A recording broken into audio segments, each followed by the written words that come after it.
कुछ ही दिन पहले मैंने आपसे कहा था कि वर्ल्ड वॉर भी ऐसे शुरू नहीं हुआ था कि सारे देश एक दूसरे से लड़ने लग गए।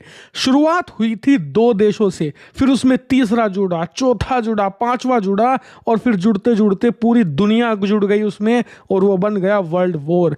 ईरान युद्ध में भी यही पैटर्न देखने को मिल रहा है। आप अपनी स्क्रीन पर देखिए, ये युद्ध भी फैलना शुरू हो गया है। कुछ ही घंटों पहले यमन के हूती विद्रोहियों ने भी इस युद्ध में आधिकारिक तौर पर उतरने का ऐलान कर दिया है और साथ ही इजराइल पर पहला हमला भी कर दिया। हूती विद्रोहियों ने कहा कि कुछ ही मिनटों पहले हमने इजराइल के ऊपर मिसाइलों का एक बैराज गिराया है और आने वाले घंटों में हम और अटैक करने वाले हैं इजराइल पर। साथ ही दुनिया को धमकी भी दी है कि हम इस युद्ध में हर एक उस देश से लड़ेंगे जो कि ईरान के खिलाफ है। जी हां, ईरान की तरफ से यमन के हूती विद्रोही इस युद्ध को लड़ने वाले हैं। वहीं इजराइल अमेरिका के लिए यह बहुत बड़े खतरे की घंटी है, क्योंकि अभी तक इनकी सिर्फ एक बॉर्डर एक्टिव थी। क्योंकि अगर आप देखो, इनकी जो ईस्टर्न साइड है वहां है ईरान और वहीं से सारे हमले हो रहे थे, चाहे मिसाइल हो, ड्रोन हो। इसीलिए इनके एयर डिफेंस सिस्टम एक ही दिशा में काम कर रहे थे। लेकिन हूती विद्रोहियों के युद्ध में उतरने के बाद जो इनकी पश्चिमी साइड है ना, वो खुल गई है।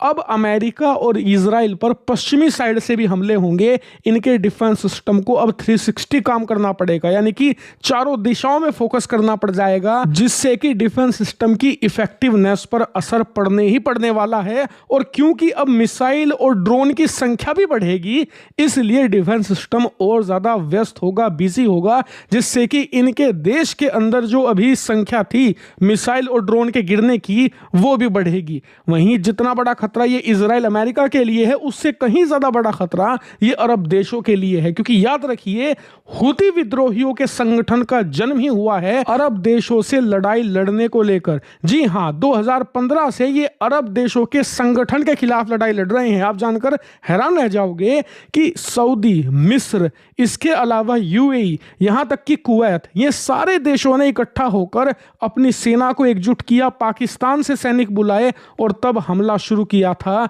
यमन के हूती विद्रोहियों के खिलाफ 2015 में। लेकिन आज तक भी ये यमन के हूती विद्रोहियों को नहीं हरा पाए हैं। यमन में आज भी उनकी सत्ता कायम है और इसीलिए जब यमन के हूती विद्रोही युद्ध करने के लिए मैदान में उतर रहे हैं, यह बात आप लिख कर ले लीजिए कि चपेट में अरब देश आने ही आने हैं। और ऐसी स्थिति में अरब देश जिस चीज से सबसे ज्यादा बच रहे हैं, यानी कि इस युद्ध में डायरेक्ट इन्वॉल्व होने से, अब यमन के हूती विद्रोहियों की वजह से वो ज्यादा नहीं बच पाएंगे, ज्यादा नहीं रुक पाएंगे इस युद्ध में खुद को इन्वॉल्व करने से।